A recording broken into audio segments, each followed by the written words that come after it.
કેમ છો બાળ મિત્રો? મજામાં છો ને? તો આપણે સ્ટાન્ડર્ડ 7ની અંદર મેથ્સ સબ્જેક્ટમાં ચેપ્ટર 11ની અંદર સ્વાધ્યાય 11.3 જોઈએ. 11.3ની અંદર બાળ મિત્રો આપણે દાખલા નંબર 10 જોઈશું. તો પહેલા બાળ મિત્રો આપણે રકમ સમજી લઈએ. 14 સેમી ત્રિજ્યાવાળા વર્તુળાકાર પૂંઠામાંથી 3.5 સેમી ત્રિજ્યાવાળા બે વર્તુળ અને 3 સેમી લંબાઈ અને 1 સેમી પહોળાઈવાળો એક લંબચોરસ કાપવામાં આવે છે. એટલે જુઓ બાળ મિત્રો, અહીંયા એક આ વર્તુળ દોરવામાં આવ્યું છે. કેટલું છે? 14 સેમી ત્રિજ્યા છે. કેટલી? 14 સેમી ત્રિજ્યા છે. એટલે આ કેન્દ્ર છે, આ ત્રિજ્યા એની કેટલી છે? 14 સેમી છે. પૂંઠામાંથી કાપે પછી એની અંદર અહીંયા બે ગોળ છે. તો કેટલી ત્રિજ્યા છે? 3.5 સેમી. આ જે વર્તુળ છે એ કેટલું છે? 3.5 સેમી ત્રિજ્યાવાળા વર્તુળ બે છે. પછી એક આ લંબચોરસ એમાંથી 3 સેમી લંબાઈ અને 1 સેમી પહોળાઈ, એટલે આ 1 સેમી છે અને આ 3 સેમી એ કાપવામાં આવે છે. તો બાકીના પૂંઠાને એટલે કે આ જે રાઉન્ડ કાપ્યું છે એમાંથી આ બે ગોળ કાપી લેવામાં આવે છે. 3.5 સેમીવાળા બે વર્તુળ અને આ લંબચોરસ કાપી દઈએ તો જે બાકીનો ભાગ છે એ કેટલો વધે છે. બરાબર? તો જો બાળ મિત્રો, કોઈ એક આપણી જોડે વસ્તુ છે, બરાબર, એમાંથી પછી હજી કાપી લઈએ. શું કરવાનું? બાદ કરવાનું. એટલે પહેલાં આપણી જોડે જે વસ્તુ છે એનું ક્ષેત્રફળ શોધીશું. પછી એમાંથી આ જે બે વર્તુળ કાપીએ છે એનું ક્ષેત્રફળ, લંબચોરસનું, આ બધાનું ક્ષેત્રફળ શોધીશું. પછી મોટા જે આ વર્તુળ છે 14 સેમી એમાંથી આ બાદ કરીશું. બરાબર? એટલે કોઈ પણ એક વસ્તુ હોય અને એની અંદર જે દોરેલા હોય એના સિવાયનું શોધવાનું હોય, કાપવાનું હોય, તો પહેલાં મોટાનું શોધવાનું, પછી તેમાં જે નાની નાની વસ્તુઓ દોરવામાં આવી છે એનું ક્ષેત્રફળ શોધી દેવાનું. પછી બધા શું કરી દેવાના? મોટામાંથી બાદ કરી દેવાના. બરાબર? તો અહીંયા આપણે પહેલાં પૂંઠાની ત્રિજ્યા લઈએ, વર્તુળાકાર પૂંઠાની. બરાબર? તો વર્તુળાકાર પૂંઠાની ત્રિજ્યા કેટલી આપી છે બાળ મિત્રો? તો આ 14 સેમી છે. બરાબર? 14 સેમી. બરાબર? તો હવે આ મોટા પૂંઠાનું ક્ષેત્રફળ શોધી લઈશું આપણે.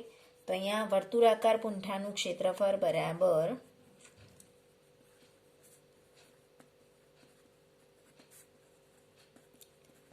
સૂત્ર શું આવશે બાળ મિત્રો? યાદ રાખો વર્તુળનું પાઈ આર સ્ક્વેર. એટલે અહીંયા લખશો પાઈ આર સ્ક્વેર. પાઈ બરાબર આપણને 22/7 કીધા છે, એટલે 22/7. ત્રિજ્યા આપણને કેટલી કીધી છે? 14. 14 ગુણ્યા 14, એટલે અહીંયા 7 દુ 14, 22 દુ 44. 44 ગુણ્યા આપણે 14 કરી દઈશું. શું કરીશું? 44 ગુણ્યા 14. તો અહીંયા આપણે 44 ગુણ્યા 14.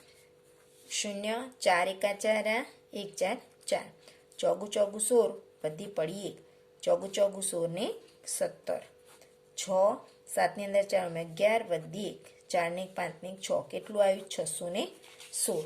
તો અહીંયા આપણે લખી દઈશું 616 સેમી સ્ક્વેર. એટલે મોટા વર્તુળનું શોધ્યું. હવે આપણે બે નાના વર્તુળ છે એની શોધી લઈએ. બરાબર? તો પૂંઠામાંના નાના વર્તુળ છે એની ત્રિજ્યા, તો અહીંયા લખીશું પૂંઠામાંના નાના વર્તુળની ત્રિજ્યા કેટલી આપી છે આપણને? આ કેટલી છે? તો અહીંયા કીધું છે 3.5 સેમી ત્રિજ્યા. એટલે ત્રિજ્યા કેટલી છે? 3.5 સેમી. હવે બંને જે વર્તુળ છે કેવા છે? સરખા છે. બરાબર? એટલે એના સૂત્રને આપણે બે વડે શું કરી દઈશું? ગુણી લઈશું. તો અહીંયા લખીશું નાના વર્તુળનું ક્ષેત્રફળ બરાબર નાના વર્તુળ, નાના બે લખી દઉં છું. બરાબર? નાના બે વર્તુળોનું ક્ષેત્રફળ. હવે બેનું શોધવું છે એટલે અહીંયા આપણે કેટલા વડે ગુણી લઈશું? એને 2 કરવાના છે એટલે એને 2 વડે ગુણી લેવાના. તો અહીંયા 2 કૌંસમાં પાઈ આર સ્ક્વેર. બરાબર? 2 વડે ગુણી દઈશું. 2 વર્તુળો આપેલા છે એટલે આપણે બંનેનું શોધવું પડે. તો અહીંયા 2 ગુણ્યા તમારે ત્રિજ્યા કેટલી છે? 3.5. બરાબર? પાઈ બરાબર પહેલાં 22/7 લેવાના છે આર સ્ક્વેર એટલે તમારા 3.5 એટલે 35/10 ગુણ્યા 35/10 કરીશું. બરાબર.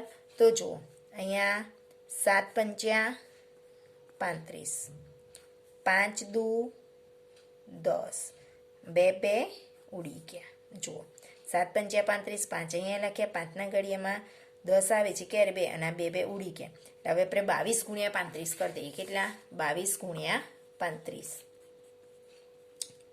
2 અંક છે, એક શૂન્ય મૂકી દીધો. 3 દુ 6, 3 દુ 6, 5 દુ 10, વધી પડી 1, 5 દુ 10, 10 ને 1 11, 6 ને 1 7, 6 ને 7 એટલે કેટલા? 770. કેટલા આવ્યા તમારા? 770 આવ્યા. બરાબર. એટલે અહીંયા તમે લખશો 770. આ છેદમાં 10 વધ્યા છે, છેદમાં 10 એટલે 0 0 ઉડી ગયા એટલે કેટલા આવ્યા? 77. બરાબર. ક્ષેત્રફળ શોધી એટલે સેમી સ્ક્વેર. બરાબર. એટલે આપણે 2 વર્તુળોનો શોધ્યું. કેટલા વર્તુળનો? 2 વર્તુળોનું આપણે ક્ષેત્રફળ શોધી દીધું. આ બંને જે છે એ બંનેનું એક હોય તમારે 2 શોધવા હોય તો 2 વડે ગુણી દેવાના. જે સૂત્ર હોય એને 2 વડે ગુણી દઈએ એટલે 2નું શોધાઈ જાય. બરાબર. હવે આપણે લંબચોરસનું શોધવાનું. કોનું શોધવાનું છે? લંબચોરસનું શોધવાનું છે. તો અહીંયા આપણે હવે લંબચોરસનું શોધીશું. તો લંબચોરસની લંબાઈ અને પહોળાઈ. તો અહીંયા પહેલા લખીશું લંબચોરસની લંબાઈ બરાબર કેટલી આપી છે આપણને? લંબાઈ 3 સેમી. બરાબર. 3 સેમી અને પહોળાઈ કેટલી આપી છે આપણને? 1 સેમી. પહોળાઈ બરાબર 1 સેમી. હવે અહીંયા લંબચોરસનું ક્ષેત્રફળ શોધી લઈશું. લંબચોરસનું ક્ષેત્રફળ બરાબર સૂત્ર શું આવશે બાળ મિત્રો? લંબાઈ ગુણ્યા પહોળાઈ. લંબાઈ કેટલી આપી છે આપણને? 3 અને પહોળાઈ કેટલી છે? 1. 3 એકા 3 સેમી સ્ક્વેર. હવે આપણે શું કરીશું બાળ મિત્રો? તો આ ગોળ વર્તુળ છે એમાંથી શું બાદ કરવાનું છે? 2 વર્તુળો અને લંબચોરસ. તો પહેલા 2 વર્તુળ અને લંબચોરસનું શું કરી દઈશું? સરવાળો કરી દઈશું. બરાબર. તો આપણે અહીંયા જે કાપી દઈએ છીએ 2 વર્તુળ કાપી દઈએ છીએ અને 1 લંબચોરસ કાપીએ છીએ. તો કેટલું કાપીએ છીએ એ આપણે પહેલા શોધી લઈએ. બરાબર. તો જુઓ બાળ મિત્રો, અહીંયા આપણે શું કરીશું? 2 વર્તુળો અને 1 લંબચોરસ બરાબર એ કાપી દઈએ છીએ. એટલે પહેલા જે કાપીએ છીએ એ ભાગ શોધી દઈએ. તો પૂંઠામાંથી કાપી લીધેલ કુલ ભાગ. તો 2 વર્તુળો બરાબર. તો 2 વર્તુળ કાપી દઈએ છીએ અને 1 લંબચોરસ પ્લસ લંબચોરસ. બરાબર. 2 વર્તુળો કાપે છે ને 1 લંબચોરસ. તો 2 વર્તુળોનું ક્ષેત્રફળ શું આવ્યું બાળ મિત્રો? 77. તો 77 સેમી સ્ક્વેર અને લંબચોરસનું શું આવ્યું? 3 સેમી સ્ક્વેર. તો 77 ની અંદર 3 ઉમેરે એટલે કેટલા થઈ જશે બાળ મિત્રો? 80 સેમી સ્ક્વેર. હવે આ 80 સેમી સ્ક્વેર છે એ આપણે મોટા વર્તુળમાંથી બરાબર આપણે શું કરી દઈશું? બાદ કરી દઈશું.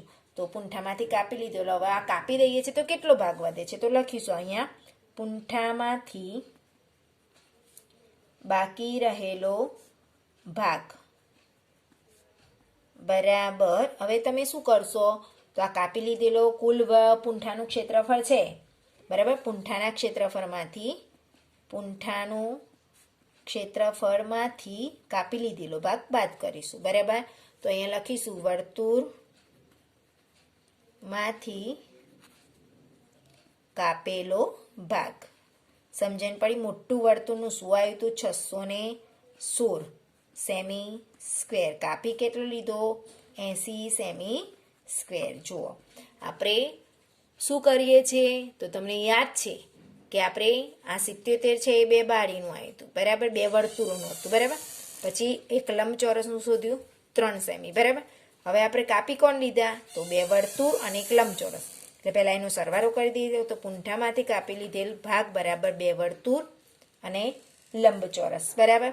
તો 77 2 વર્તુળનું હતું ને આ 3 એટલે કુલ કેટલા થયા? 80 સેમી. હવે કાપી દીધો તો કેટલો ભાગ વધ્યો? તો પૂંઠામાંથી બાકી રહેલો ભાગ. તો પૂંઠાનું ક્ષેત્રફળ માઇનસ વર્તુળ માંથી કાપેલો ભાગ. વર્તુળમાંથી આપણે કેટલો ભાગ ભાગ્યો? 80. હતું કુલ કેટલું? 616. તો આપણે બાદ બાકી કરી દઈએ.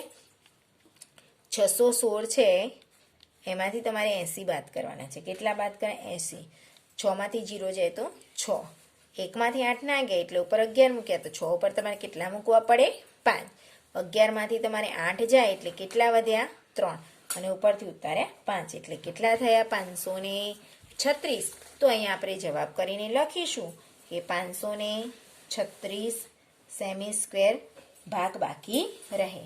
તો જવાબ કરીને લખીશું આમ બાકીના પૂંઠાનું ક્ષેત્રફળ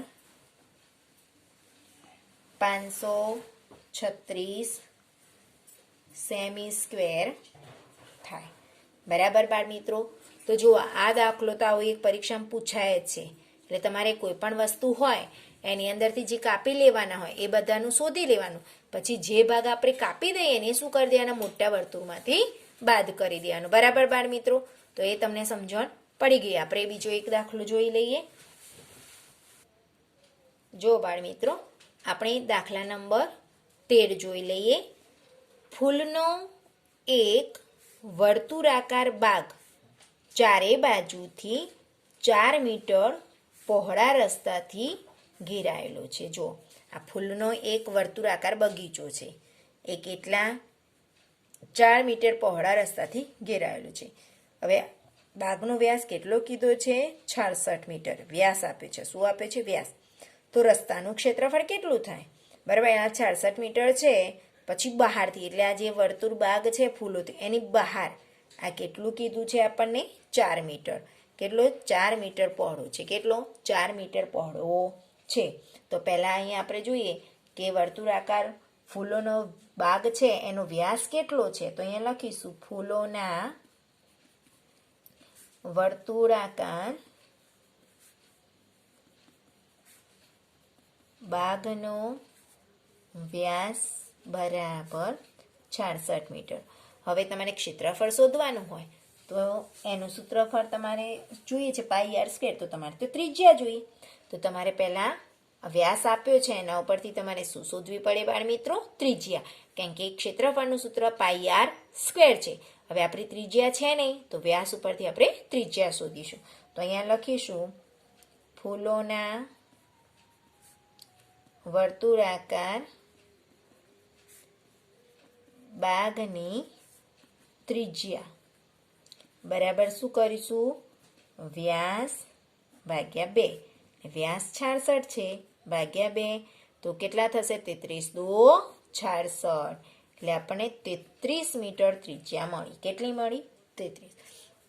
હવે એના પહોળો 12 છે. આ 12 રસ્તો છે એ બહારની બાજુ છે એટલે મોટો થયો. તો બરાબર, તો અહીંયા લખીશું વર્તુળાકાર બાગની બહારની બાજુએ ફરતે 4 મીટર પહોળો રસ્તો છે. બરાબર, આમ કેટલું છે? 4 મીટર છે. હવે તમારે મોટું એક મોટા વર્તુળ પણ શોધવું પડશે ને? બરાબર, તો બહાર અંદરના વર્તુળની ત્રિજ્યા તો આપણને 33 મળી, પણ આ બહારના વર્તુળની તો આ 33 છે એની અંદર તમારે 4 ઉમેરવા પડે.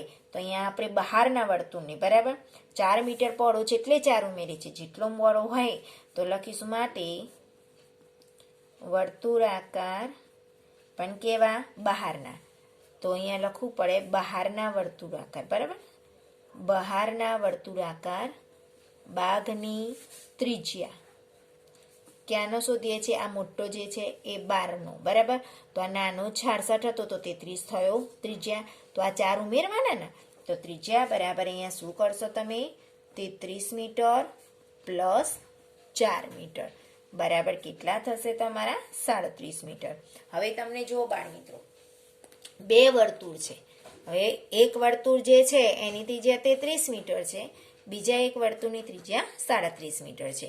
37 મીટર છે એ બહારના વર્તુળની ત્રિજ્યા છે અને આ અંદરના છે ને 33. એટલે 2 વર્તુળ થાય તો મોટી એટલે આપણે 2 વર્તુળ જ્યારે હોય ત્યારે એક વર્તુળને તમારો કેપિટલ આર કરવાનો અને નાનો હોય અંદરનો એને સ્મોલ આર. એટલે બંનેની ત્રિજ્યા તમારે કેવી થશે? અલગ અલગ થશે. બરાબર. અહીંયા ફૂલોના વર્તુળાકાર ભાગની ત્રિજ્યા કરો ત્યાં તમારે કેવો આર કરી દેવાનો? સ્મોલ. અંદરનો છે અને બહારનો છે ત્યાં તમે કેવું કરી દેશો? કેપિટલ. એટલે ભૂલ થાય કે જ્યારે તમારે સ્મોલ આરનું શોધો ત્યારે તમારે 33 લખવાના અને જ્યારે કેપિટલ એટલે કે મોટા વર્તુળની લખવાનું ત્યારે તમારે કેપિટલ આર હોય ત્યાં તમારે 37 મીટર. મેં કેમ સ્મોલ અને કેપિટલ કરે તો જુઓ બાળ મિત્રો, અંદરનું વર્તુળ નાનું છે એટલે મેં ત્યાં નાનો એટલે કે સ્મોલ આર કર્યો. મોટું વર્તુળ છે એની ત્રિજ્યા તમારે જોયું હોય તો મોટાનો આપણે કેપિટલ આર કરીશું. બરાબર ને બાળ મિત્રો? એટલે જ્યારે પણ બે વર્તુળ હોય ત્યારે તમારે અંદરના વર્તુળને સ્મોલ આર કરી દેવાનો અને બહારના વર્તુળની ત્રિજ્યામાં તમારે કેપિટલ આર કરીને લખવાનું. એટલે બંનેની ત્રિજ્યા અલગ અલગ હોય છે. બરાબર. તો હવે તમારે શું કરવાનું? તો આ બંને વર્તુળો છે બરાબર, બહારના વર્તુળનું ક્ષેત્રફળ શું થશે? બરાબર. તો તમારે પાઈ આર સ્ક્વેર. તો અહીંયા લખીશું બહારના વર્તુળનું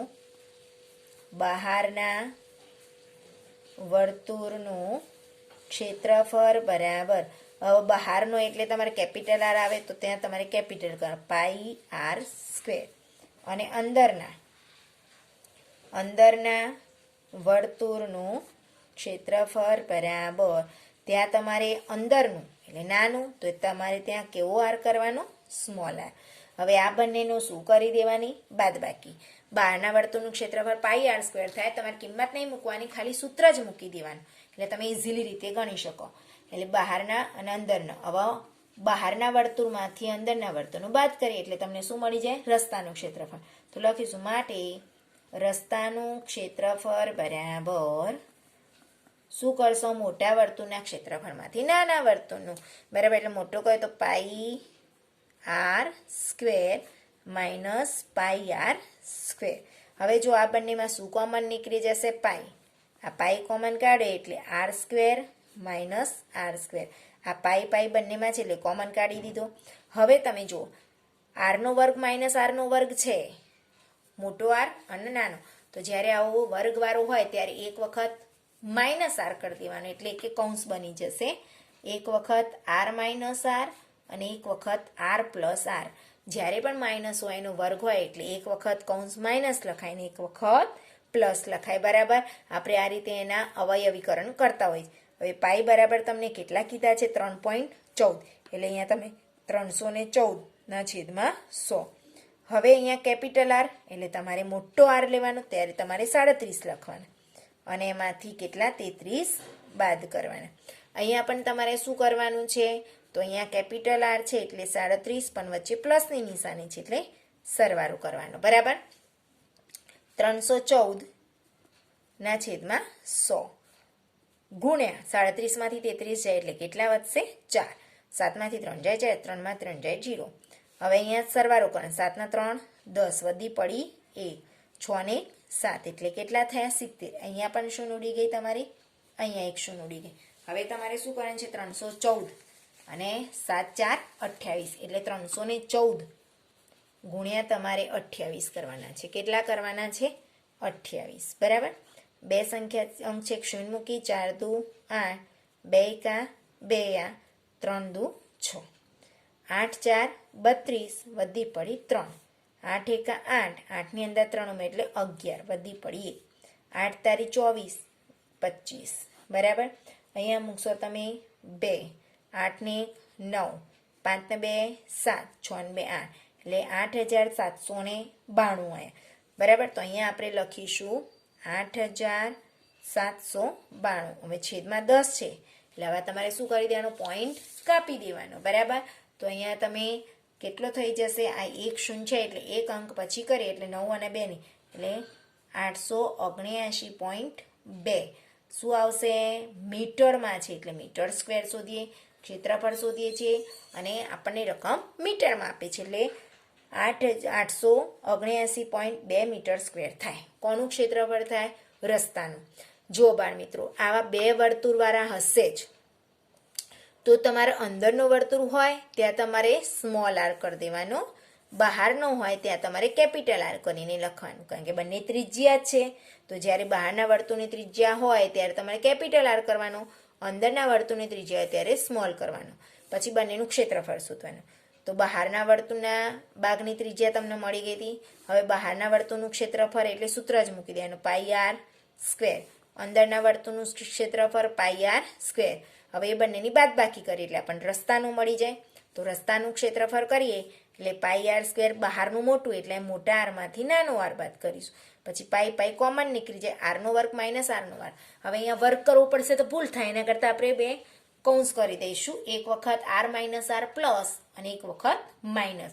અવયવ પડે છે, માઇનસના અવયવ પાડીએ બરાબર, તો એક વખત પ્લસમાં પડે ને એક વખત માઇનસમાં. પાઈ બરાબર આપણને 314, 3.14 લેવાના, એટલે 314 લીધા, નીચે 100 લખી દીધા. મોટા આર બરાબર 37, નાનો આર બરાબર 33. અહીંયા પણ મોટો આર એટલે 37. હવે અહીંયા સરવાળો કરવાનો છે, અહીંયા બાદબાકી. 37માંથી 33 ગયા તો 4 આવ્યા, 37 અને 33 ઉમેર્યા તો 70 થયા બરાબર. હવે જુઓ 3.14 છે તમારા, એટલે તમે એક શૂન્ય ઉડાડી દીધી. અહીંયા 314 ગુણ્યા 28 કરે એટલે 8792 આવ્યા. હવે નીચે 10 બાકી છે એટલે 10 મૂક્યા. હવે શૂન્ય હોય એટલે તમે પોઈન્ટ કાપી શકો છો. એક શૂન્ય છે એટલે એક સંખ્યા અંક. જમણી બાજુથી આપણે ડાબી બાજુ જઈશું, એક અંક કાપી દઈશું એટલે 879.2 મીટર થાય. તો અહીંયા જવાબ કરીને આપણે લખી શકીએ છીએ બરાબર, કે રસ્તાનું ક્ષેત્રફળ કેટલું થાય છે. તો અહીંયા લખીશું, તો રસ્તાનું ક્ષેત્રફળ 879.2 મીટર સ્ક્વેર થાય. આ રીતે તમારે જવાબ કરીને લખવાનો બરાબર. તો આવો પરીક્ષામાં એક દાખલો પૂછાય એટલે કમ્પ્લીટ ધ્યાન રાખીને વ્યવસ્થિત તમારે સમજી લેવાનું છે બરાબર બાળ મિત્રો. તો હવે આપણે આ નોટબુકમાં તમારે દાખલા ગણી દેવાના છે. Thank you.